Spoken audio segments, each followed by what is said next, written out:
ഇന്ന് വന്നിരിക്കുന്നത് ഇന്ത്യയിലെ ഏറ്റവും റെയറസ്റ്റ് ഓഫ് റെയർ കാറായ മഹീന്ദ്രയുടെ ആദ്യ ലൈഫ് സ്റ്റൈൽ വാഹനമായ മഹീന്ദ്ര ക്ലാസിക്കുമായാണ്.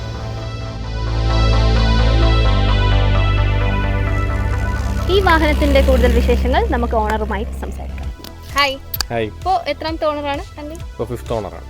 അപ്പോൾ ഈ ഫസ്റ്റ് ആൻഡ് ഫിഫ്ത്തിന്റെ ഒരു ജേർണി പറയാൻ പറ്റും? അതായത് ശരിക്കും പറഞ്ഞു കഴിഞ്ഞാൽ ആദ്യം ക്ലാസിക്കിനെ പറ്റിയിട്ട് ഞാൻ പറയാം. അതായത് 95 മഹീന്ദ്ര കമ്പനി ആദ്യമായിട്ടൊരു ലൈഫ് സ്റ്റൈൽ വാഹനം എന്ന നിലയിൽ ക്ലാസിക്, അതായത് മഹീന്ദ്ര ക്ലാസിക് എന്നൊരു വണ്ടി പുറത്തേക്ക് ഇറക്കുന്നത്. ഇത് ബേസിക്കലി എക്സ്പോർട്ടിങ്ങിന് വേണ്ടിയായിരുന്നു വണ്ടി ആദ്യമായിട്ട് ഇറക്കുന്നത്.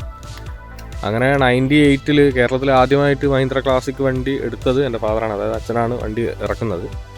അന്ന് ഇതൊരു ലൈഫ് സ്റ്റൈൽ വാഹനം എന്ന നിലയിൽ ആണ് കമ്പനി കൊണ്ടുവരുന്നത്. പക്ഷേ ഇതിന് ഒരുപാട് ഇഷ്യൂസ് എന്താ ഫേസ് ചെയ്യുന്നത് പറഞ്ഞു കഴിഞ്ഞാൽ 98 ഇത് PZ എഞ്ചിനായിട്ടായിരുന്നു ഇറക്കിയത്. അപ്പോൾ PZ എഞ്ചിൻ്റെ പ്രത്യേകത എന്ന് പറഞ്ഞാൽ നമുക്ക് മൈലേജ് ഇഷ്യൂസും കാര്യങ്ങളൊക്കെ ഉണ്ടാവലുണ്ട്. അതായത് നമുക്ക് ഓൾമോസ്റ്റ് ഒരു 10 കിലോമീറ്റർ ആ റേഞ്ചിലെ മൈലേജ് മാക്സിമം കിട്ടുള്ളൂ. പിന്നെ 4 വീലാണ്, ഏത് ടെറൈനിലും വണ്ടി പോകും. പിന്നെ ഈ ഓണർഷിപ്പിൻ്റെ കേസിൽ 98 ഫാദർ എടുത്തു. പിന്നെ ഇത് പറഞ്ഞ പോലെ 2002 ചെറിയൊരു ഫിനാൻഷ്യൽ ഇഷ്യൂസ് വന്ന സമയത്ത് കൊടുക്കേണ്ടി വരികയാണ് ചെയ്തത്. അപ്പോൾ നമ്മളൊരു ചെറുപ്പ കാലഘട്ടത്തിൽ ഇത് എന്താ പറയുക, ഇപ്പോഴത്തെ ഒരു പ്രീമിയം വെഹിക്കിൾ, അന്നത്തെ ലക്ഷറി വണ്ടി എന്ന നിലയിലായിരുന്നു വണ്ടി വന്നിട്ടുള്ളത്. അങ്ങനെ ഇത് പറഞ്ഞ പോലെ 2002 ഇത് വെക്കുകയും പിന്നീട് ചെറുപ്പ കാലഘട്ടത്തിൽ ഈ ഒരു സാധനം നഷ്ടപ്പെട്ടതിൻ്റെ ആ ഒരു ചെറിയൊരു പെയിൻ ഉണ്ടാവും നമുക്ക്.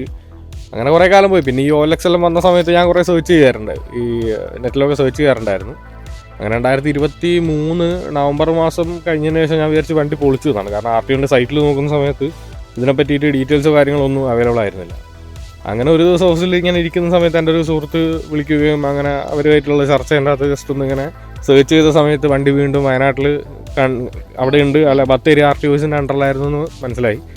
അങ്ങനെ അവിടെ നിന്ന് അഡ്രസ്സ് തപ്പി കണ്ടുപിടിച്ചു, ഇപ്പോഴത്തെ ഓണറെ വിളിച്ച് സംസാരിച്ചു. അങ്ങനെ വീണ്ടും അത് അവരിൽ നിന്ന് തിരിച്ചെടുക്കുകയാണ് ചെയ്തിട്ടുള്ളത്. അത് എന്ന് പറഞ്ഞു കഴിഞ്ഞാൽ അന്നത്തെ ആ ഒരു കാലഘട്ടത്തിൽ ഒരുപാട് ഇഷ്ടപ്പെട്ടൊരു സാധനം ആ ഒരു ഫിനാൻഷ്യൽ ഇഷ്യൂസ് വന്ന സമയത്ത് കൊടുക്കേണ്ടി വരികയാണ് ചെയ്തത്. പിന്നീട് അത് തിരിച്ച് കിട്ടുന്ന സമയത്തൊരു സന്തോഷം. എനിക്ക് അന്ന് 1,40,000 രൂപയ്ക്കായിരുന്നു അന്ന് വണ്ടി കൊടുത്തത്. ഇനി തിരിച്ചിപ്പോൾ 4,70,000 രൂപ കൊടുത്തിട്ടാണ് വണ്ടി ഇപ്പം എടുത്തിട്ടുള്ളത്. അതും ഈ പുള്ളിയായിട്ട്, അതായത് ഇപ്പോഴത്തെ ഓണറുമായിട്ട് ഞാൻ സംസാരിച്ച് ഇതിൻ്റെ പഴയ കഥകളൊക്കെ പറഞ്ഞപ്പോൾ പുള്ളി പറഞ്ഞു പുള്ളീൻ്റെ അടുത്തൊരു ഫിയറ്റിൻ്റെ ഒരു കാറുണ്ടായിരുന്നു. അപ്പോൾ അത് തിരിച്ചു കിട്ടാൻ വേണ്ടി കുറേ ശ്രമിച്ചു. അപ്പോൾ അത് കിട്ടിയിട്ടില്ല. അതുകൊണ്ട് നിങ്ങളെ പെയിൻ നമുക്ക് മനസ്സിലാവും, നിങ്ങൾ വന്ന് വണ്ടി എടുത്ത് വെക്കോ എന്നുള്ള രീതിയിലാണ് പറഞ്ഞത്. അങ്ങനെയാണ് തിരിച്ച് കൊണ്ടുവരുന്നത്. അച്ഛന് ശരിക്കും പറഞ്ഞാൽ സർപ്രൈസ് ആയിരുന്നു ഈ സാധനം. അച്ഛന് അറിയിച്ചിട്ടില്ല. അച്ഛനെ രാത്രി കീ കൊണ്ടുപോയി കൊടുക്കുന്ന സമയത്താണ് അച്ഛനായാലും കഥ അറിയുന്നത്. കമ്പനിയിൽ നിന്ന് ഇറങ്ങുന്ന സമയത്ത് റെഡായിരുന്നു വണ്ടി ഇറക്കുന്നത്. RCയിൽ റെഡായിട്ടാണ് ഉള്ളത്. അപ്പോൾ അത് അവർ ബ്ലാക്ക് അടിച്ചിട്ടാണുള്ളത്. ഞാൻ പിന്നെ രണ്ടാമത് ഇപ്പം ആ ഒരു സ്റ്റോക്ക് കണ്ടീഷനിൽ കൊടുക്കണം എന്നുള്ളൊരു ആഗ്രഹം ഉള്ളതുകൊണ്ട് അങ്ങനെ പെയിന്റ് അടിച്ച് മാറ്റിയാണ്. കമ്പനി എല്ലാം ഇപ്പോഴും സ്റ്റോക്ക് കണ്ടീഷനിൽ തന്നെയാണുള്ളത്. നമുക്ക് ഒരു റൈഡ് പോയാലോ? തീർച്ചയായും.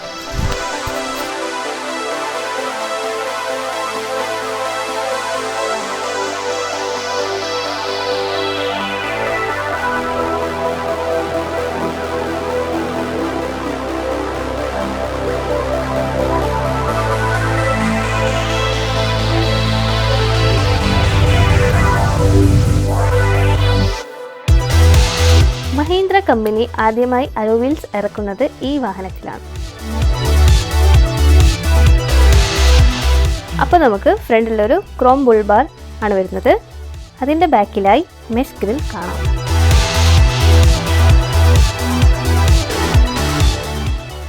ഇതിൻ്റെ ഫ്രണ്ടിൽ 2 ബക്കറ്റ് സീറ്റും ബാക്കിൽ ഒരു ബെഞ്ച് സീറ്റും ആണ് വരുന്നത്. ഈ വാഹനത്തിൻ്റെ എഞ്ചിൻ സൈഡ് വരുന്നത് 2.1 litre inline 4 cylinder PGO diesel എഞ്ചിനാണ്.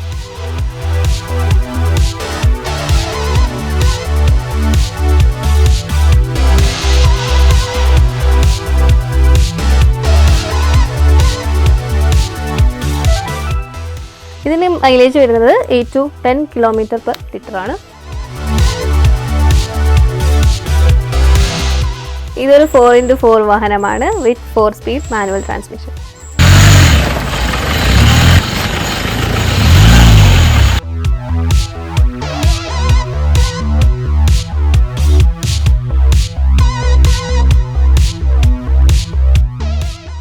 ഈ വാഹനത്തിന് കമ്പനി പവർ സ്റ്റിയറിംഗ് നൽകിയിട്ടില്ല.